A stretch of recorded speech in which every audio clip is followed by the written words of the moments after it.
right, welcome to Brand Builders. I am Angelique Bolding, Director of Business Development here at Photofy, and super excited to introduce you to our guest today, Reece Vanasse.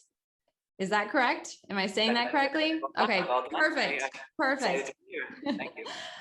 Reece is the international sales manager, and he has been across a lot of different hotel franchises globally. So he comes with a wealth of experience. And today we'll be discussing all things sales enablement within the hotel industry. One interesting connection that Reece and I have had is we worked together a good 3 years ago, and through the powers of LinkedIn, reconnected through one of our recent sales enablement podcasts on Photofy, and struck up the conversation and found that people are thinking in the same vein of how do we put the power of a brand in the hands of our sales teams? How do we enable them with the content and the assets to really flourish in their roles? So I could go on that forever. So I want to make an intro to Reece. So welcome. Thank you for joining us on Brand Builders. Tell us more about yourself and your experience within the hotel industry. Yeah, well, thank you very much for having me. First of all, I mean, I'm honored to be here. And yeah, so a bit of backstory. I mean, I have been everything from a bellman holding the doors up to my current role as the international sales manager. I currently live in Vienna. However, I have traveled and moved around the world everywhere from New Zealand, Australia. Originally, I came from Montreal, Canada, but most of my hospitality career, or the latest part of it, was in the Caribbean, so in the Cala region. Most of my focus market has been on the U.S. To drive U.S. business, which is why I probably don't have much of a strong external accent, and I sound very, very Americanized. But yeah, so that's kind of a quick background to where I am. And obviously the last 18 months that we have gone through in the hospitality world has been a very interesting one. But I think, it's funny, there's a really interesting a keynote speaker that I heard the other day. And there was just one line that stuck with me. And he said, like, never waste a crisis. And I think that's a really good way to look at it. And I think that's anyone who's in our position, or anyone in any position at this point coming out of a crisis like this, is that anytime you have something like this, it is a chance to almost start new and kind of rebuild, or even build beyond what you currently have. And from a sales perspective, I think, you and I have discussed this in length, but really it's the kind of merging that you're going to see from a lot of disciplines within sales. Whether it's sales and revenue, whether it's sales and marketing, obviously you always are working kind of simultaneously within these three, bouncing between these three kind of disciplines. Sure. But I think this merger is going to be that much more blurred. These lines are going to be that much more tricky to navigate, to really pin down what your specific role is. Because really, it's like, like it was before, the best salespeople are always going to ask the best questions. And those questions are going to, identify where the pain points are, how they can help, how they can help their customer. In our case, how they can help their guests. And really, it's more of a problem-solving situation than it is an actual selling. But now, how we're communicating, COVID has absolutely hyper brought us to a very digitalized and automated world. We have mobile check-ins at pretty much every hotel that you go to, because it's a safer way, it's a more efficient way, and there's no reason to be doing that. Sure. The downside to that is that you're going to have a lot less interactions with people. You say, and so that's where we were talking about how Photofy can reconnect people. That maybe this face-to-face is something that people have to identify as obviously a very key pinpoint, or a very a very focal aspect of hitting that right, even that much more, because of the scarcity that's kind of the digitalization has created. Right. Or to find other mediums or other ways to communicate, or to get that meaning across. And that's where Photofy, I think that from a brand perspective, I represent a number of hotels that have very strong brand identities, and you cannot navigate from them. My fingers luckily are not bruised right now from trying to navigate too much away from it. But that, obviously on one form, it limits the creativity of what you want to do, but at the same time, it also gives you a very, very interesting direction and kind of a compass point to say, hey, this is where you can go.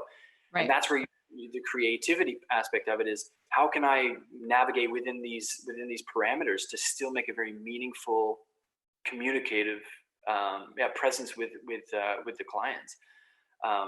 And so, yeah, and I think COVID has really highlighted or almost underlined the fact that that this storm has been building for, I think, a long time. And I know the hospitality world is one that is slow moving when it comes to any sort of new technologies. I mean, we're meat and potatoes people, because I mean, we are the food and beverage industry. I mean, that's we're very hands-on. We expect, you know, that face-to-face interaction. And if that's being pulled away from us, I think a lot of hoteliers are going to be a little bit scared and apprehensive about that. But the ones who are clever enough to see this opportunity, you know, to never waste a crisis, to bring it back to the original quote, those are the ones that are going to be really pushing the future forward and navigating through this whole new world of what connecting and creating a memorable experience for your guest is. Right.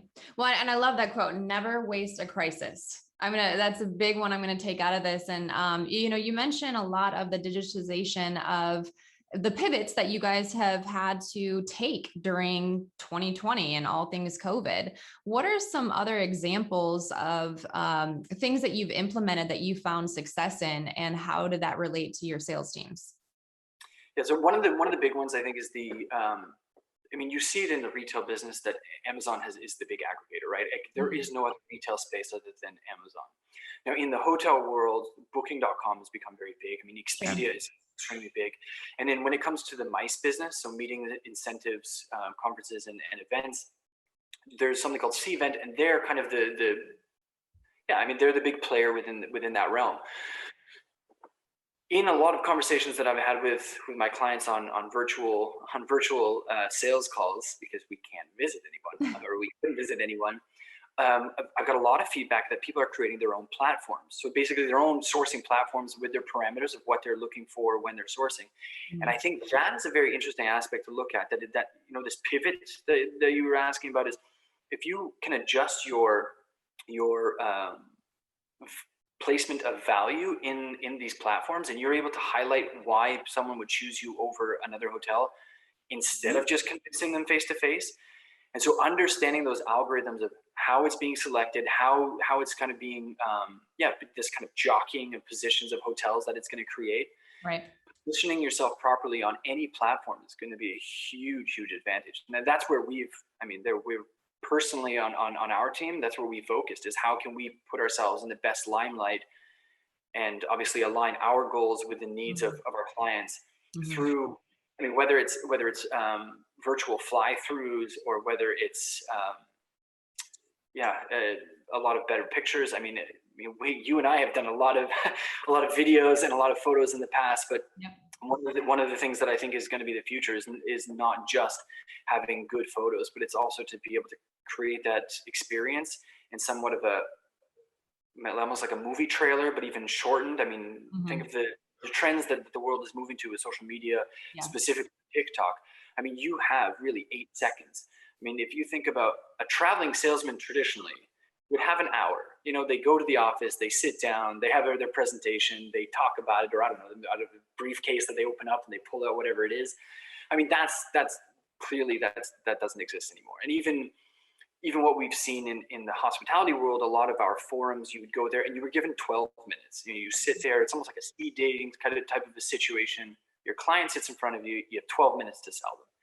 I even think that is now somewhat of a dying breed. And I think what's going to happen is it's going to be an 8 seconds. It's how can you communicate a very emotional way, like kind of that message you want to convey. And I think that's going to be very important. And that's where salespeople need to understand that their jobs are not going anywhere unless they continue to think that traditional way, where if they embrace some of the marketing aspects of it, or in this case, the revenue. So you have like the analytical, which is the algorithms and the data, or then the social media and obviously the marketing aspect of it. I think those are the salespeople that are going to be able to create a better brand, and both a personal brand to be that ambassador, or also represent their brand as well. It's to kind of hold on to those branches and just keep jumping forward with them. And you make two really good points that, something that we always try to solve at Photofy is the idea of localization and personalization. And, you've mentioned we've worked on some really high production quality video and photo in the past together. But with 2020, I think what we've kind of done is we just want authentic. And it's not that none of that was authentic. It's that it's polished, it's pretty, it's, hundreds of $1,000s of investments going into this. But at the same time, especially when you're looking at sales individuals and turning them into ambassadors, sometimes it's just them taking a phone where they're at in the hotel, explaining what an experience would be like, getting on a selfie and taking them through a tour video of what they can expect from this meeting space or expect from what the hotel rooms would look and feel like. So I think it's kind of interesting how in the localization aspect, people want to see where they're at now. And so, you have these brand guides that, I know you and I have looked at brand guides that are 50, 100 pages long, but at the same time, I think it's leveling the playing field for sales to be able to learn a new skill in marketing. Because at this point, I even look at some roles where even admin assistants have to have some little level of social media, because that's going to be part of our roles in so many different ways. And I think meeting those two and enabling sales teams to create that experience for their customers, the people that they're directly speaking to, is not only like a win-win situation for the brand, especially in with Photofy. Another thing that we really concentrate on is giving brands full control of their assets. But they're not having to wait for 3 weeks of approvals to go up the line, down the line, maybe back up the line again, and then put that in front of their client. Sometimes that's too late. What's that? Sometimes that's too late. Sometimes that exactly. You've missed the boat. Yeah. Exactly. So you have to be able to be reactive and respond immediately, but within the constraints and the guides of what, you're speaking about in brand voice and tone. And I think not only sales knows their product best. And I think there's going to start to be more of this marketing role that's involved in it. And I don't know if you've seen this, but across some industries, I've started to take notice on, even like Instagram or Facebook, where individual sales reps are starting their own Instagram pages. I see this a lot in the medical aesthetics industry. So Galderma or Allergan would be one of these companies where they're starting Instagram accounts and they're communicating directly and engaging directly with their clients, even on social media, which why not do that? I can personally speak on that as well, because the conversations that you can have, or the meaningful conversations that you can create within a social media, it's any medium. So let's take a couple steps back. The whole point is to speak in the language of the person who you're talking to, not have them try to communicate. And I obviously don't mean in the traditional sense language, but obviously in the medium or in the way in which they want to hear. And if it is Instagram, if it is any sort of social media, then that's where it needs to be. And I guess my message for the marketing side would be, if a salesperson comes to you and wants to be that brand ambassador, something like Photofy is your perfect tool to give them, to say, here is everything that I want you and don't want you to do. And you don't have to think about it. All you have to do is take the photo. Right. Everything is wrapped around it.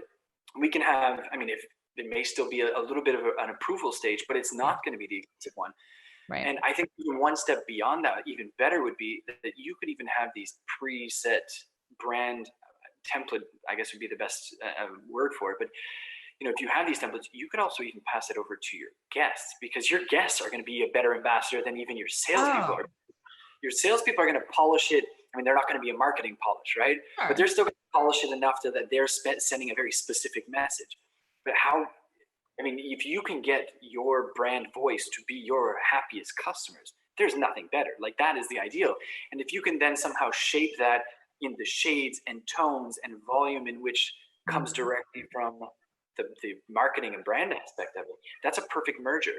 And so, my message to any marketing team, that if your sales team come to you, give them the tools and allow them that little bit of ability or that freedom to create content, because that they're going to be your best.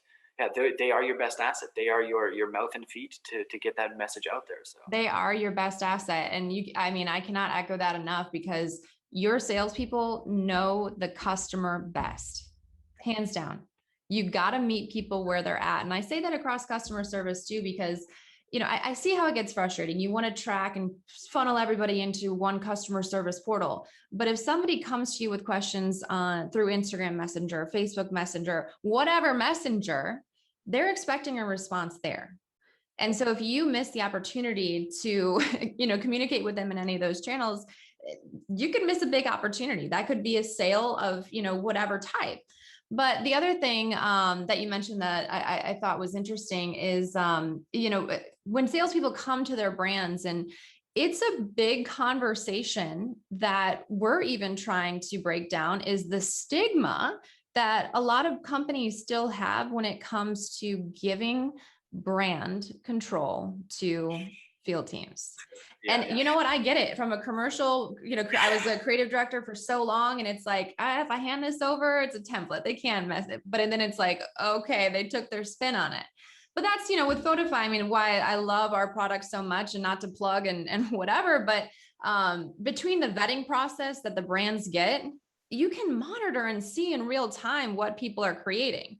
So not only on the sales side of things, is that a great way to understand how they're communicating, but also understand how maybe somebody, a salesperson on your team in California or somebody in New York, what are the things that you can learn from what they're creating and how they're communicating that could maybe help one another. And on the flip side of that, with them being able to create, I think this goes into my next question of, why do you think brands are so reluctant to having their employees share content? They are our greatest asset. And what do you think are ways that we can start breaking down that stigma? It's funny. I watched another keynote speaker. Actually, she is she's the head of LVMH, and I'll link the link to her discussion. But the Louis Vuitton, Moet Hennessy, I mean, that's a brand. I mean, those are very strong brands. There's not a single one in their portfolio that obviously is not iconic in any sense or form. And one of the things that she was saying was that you can have good taste. There are people who have good taste, but there are also people that can have bad taste. And you don't know specific, like you can't put a pinpoint on what good taste is or what good style is. And I'm talking like even personal aesthetics or anywhere, but you can, when someone's walking down the street and they don't have good style, you're like, click, like you can pinpoint it. There's no maybe definitive line. And I think that's the difference. And that's potentially why, a lot of brands are hesitant to hand it over. And it's not because their salespeople have bad taste. It's because, they have gone through meticulously to find the exact type of image and message that they want to send. And to have that message slightly distorted or even slightly skewed. I have been on sales calls, both virtually and in person, where the presentations, we're all representing the same hotel brands. Sure. But the logos or the way it's laid out is very different. Mm-hmm. And so the first time I saw that, maybe because I am a little bit more marketing driven, and because I appreciate that world so much, is that I said, no, this is not going to happen. We need to create a uniform template so that we all look like we're on the same page, because the last thing you want is for people to not be on that same page. And I think that also goes back to the LVMH situation is, you see a Louis Vuitton bag, it's always the same. Like you can identify that from a mile away. And that's, I think, what a lot of the brands are worried about, is that if someone changes, that little LV that they have, if someone just messes that up a bit where the spacing's not the same, I don't know what it would look like, but that potentially is breaking down the actual, the stigmatism of what that brand delivers. I think that's maybe why people are scared of it. But that's where, if you have the right tools, then you can give the freedom to pass everything else over. There are creative, creative layovers that these things are not going to, you're not going to lose the message by handing over a lot of the creative aspect. The things you need to keep, use the tools like Photofy to put those so that they don't change them. Like, if there's a font that needs to be used, if their logo needs to be a certain place, if there's no faces that can be on a photo, Yep. you put those in in a very clear, decisive way. I mean, there's obviously going to be an onboarding process depending on how strong or how how rigorous the brand identity is. Mm-hmm. But this onboarding process it can also be an ongoing learning process that, certain people you have it, and then you allow the next, and then you allow the next. But I think the faster you can get these tools into people's hands, and you deliver it properly.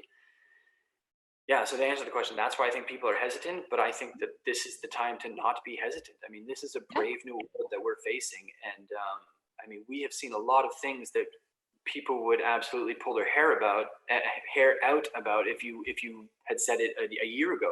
I mean, how many people think that I would not be flying to be directly in front of my clients from a hospitality perspective? People would think I was crazy, but I have done week-long sales calls, seeing easily between 25 to 30 clients with my partner hotels, who are, whether they're in Prague or if they're in, I don't know, Munich or Zurich or you name it, but we're all in the same place. We're all delivering the same message, and we never had to fly there. A year ago, this wouldn't have happened. So to think what can happen in a year from now, possibilities are there. And I think people are very open right now. So now is the chance to say, hey, wait a second, let's try this. This is a new step into what we can do. Yeah, I completely agree. And I think we're kind of seeing that as not only opportunity, but like that is when the conversation has started to expand. And I think, to your point, people are more open. And I mean, I get it. I respect the fact that there are decades, I mean, centuries even, in some of these brands, that even down to how close the text could be to that logo. Yeah, I gotta respect it. I mean, it's beauty in the craft in itself. And, that's one thing that we prioritize is locking down templates. So, everything is pre-sized. You've got the text that, they can't, it's foolproof. We make it easy. But at the same time, one of the things that, I know that you have a very awesome marketing mind as well, and you merge that into your sales experience. But for you, maybe it was easier to come by when you would look at a brand guide like this. What would you say? I mean, our sales teams, when they're going through their training and onboarding process internally, are they given brand guides? Are they given training to understand that? Or is that something that might be missed in some of that experience in onboarding just for sales teams? I think it depends on two things. First, the role that the person's taking on. Let's say, for example, if you're if you're a food and beverage employee, or if you're in any of the operations or back of the house, there are certain things, obviously, that at the managerial or directorial level that obviously you're going to have an insight to. But I don't think the majority of those disciplines would get anything. Obviously, from a sales perspective, we do get a significantly like a stronger onboarding when it comes to the marketing material. And then it comes, I mean, I represent a number of different brands within the parent company. And I've seen that there's a lot of different standardizations of just from brand to brand, how strong they are and how strong they're not. I mean, every single brand has its identity, but some of them are significantly more particular about what they need and what they cannot have printed, or where they have their logos, et cetera, et cetera. And I would say the luxury end of that tends to be the ones that are a little bit more particular about what they have and what they don't. I mean, we have gone through the 170 something page document of a number of times, but yeah, that onboarding process, like you said, may be a very interesting key. And I think you touch on a very, very good point, that it's about educating people in the right, proper way, where, if you don't educate them, and that's why when you ask it, I think you were saying something along the lines of because of my marketing mind or something along the lines that how do I feel about that? And you thought it would be an easier process. It actually probably is a hard process for me, because I want to do more with it, and I would like to create kind of campaigns. I'm a very big advocate of designing campaigns so that you have the marketing aspect that puts out a campaign. The next quarter, the sales team needs to be following up and driving that campaign, and then within the next quarter, so that you have this kind of let's say half year or even 3/4 of the year cycle, that you see the dividends, and then you can put it back to a number, so that, you know, that the revenue team says, this worked, this didn't quite work, let's critique it and do it next year and do it Yes. double and divide it. But a lot of these campaigns that I come up with are not necessarily approved. So that's where you start getting into, if you don't allow the marketing team and sales team to be kind of one more cohesive voice, then what you run a risk of doing is people going a little bit more rogue, a little bit more off the cuff, and then what they're going to do is they're going to create their own content, their own, and that's scary. campaigns. That can be scary. I get it. That's more scary, and that's more scary than Yeah. having, but that's also a bigger problem than having someone, I guess both not driving that campaign or having a wrong campaign are both not ideal situations. Right. But that's what teams need to understand, that it's not about not giving the power or the impact, not necessarily giving the power, but empowering the sales team to drive the message from marketing is going to be the most important, or is the most important. Yep. And having the right tools, and in this case, in a technologically driven medium, it's a lot easier to hand that over. I mean, printing out a speech and having someone rehearse is that can be skewed in any way, shape, or form. You miss it. I mean, how much is balanced and weighted in a single word, that if you're missing it, it completely changes what you're saying. Yep. So, but that's where images speak 1,000 words, but I also think in 1,000 words of the image, you may not be losing that single focus as long as the rest of the framework is already put in place. And so, yeah, it's tricky, but I would warn people that getting your sales team on board and involving them is just as important for the avoidance of them creating their own content. Because I mean, that's a hot mess once you start getting there. I mean, if you're, Well, I mean, all I hear in that is opportunity. I mean, maybe I'm optimistic in that sense, but where I hear opportunity is there's training happening. There's training happening in terms of understanding the brand voice, understanding the brand image, and even more so, maybe looking at opportunities to train them in how to properly use these tools, like a Photofy, where I look at it, it's also professional development. You're training people in a new skill, which is not going anywhere anytime soon. You're training people to be able to understand how to communicate your brand in a professional manner within the guidelines, while also creating a unique experience to the customer that they're speaking to. So I think it goes back into advocating for these individuals to become thought leaders, because everybody has a personal brand at this point. And honestly, I mean, salespeople and sales, individuals, like, they are the voice of the brand. They're understanding their customer more. So why not give them the tools and the opportunities and the platform to speak on that? But within the training and within the onboarding process, be very specific about how that training takes place. And we've run programs like that for a lot of the sales teams as well, just teaching them how to properly use the brand with the tool. And I feel like in that space, plus the vetting aspect, it at least allows more protection as we start to create more of this trust between sales, marketing, customer, and brand. And I think it's been a very interesting, and I go back to your, your point about this is the time to have those conversations, because we found last year, we were very lucky, knock on wood, that it just kept growing for us. And I think people found that opportunity and started leveraging their teams to create this content. And it's worked. It's really worked. So I think there's a lot of opportunity there. And I think that, even what I see you creating on your blog post and a lot of the content that you're starting to share and put out there, you are a thought leader in this space. And so when your customers come to you, they come to you with trust. They come to you because you know what you're talking about, and they know that they're going to get the best experience with you. So I think there's a lot of, my optimism is opportunity in reshaping how this looks and how we enable sales teams to grow.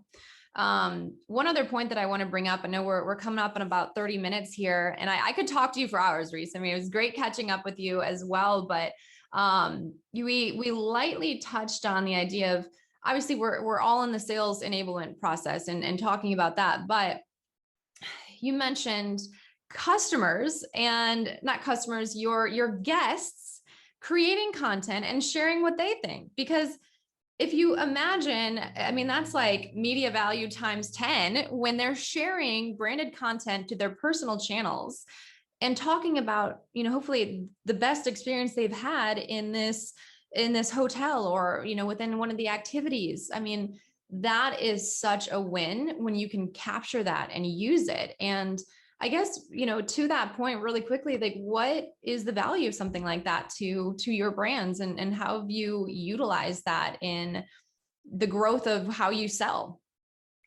I mean, there's no dollar value that you could even place on something like that. I mean, think about, so in the travel world, whether it's specifically hotels, but everything from the car rental aspect of it to Airbnbs or any of this type of realm, airlines is the same. I mean, TripAdvisor is kind of the tool that you want to navigate, or the structure that a lot of people are navigating on, based on when it comes to customer feedback. Because if you have more comments, it's better. If you have less comments or negative comments, then you see kind of where you sit in the grand scheme of your market. Mm-hmm. But that is still a controlled environment by TripAdvisor. And the other thing that people need to think about when they think about TripAdvisor is you only get the two extreme ends. You only get very happy people or very upset. Always. So you never get this kind of middle. You never get this middle base, and yeah. That's where something like a photo.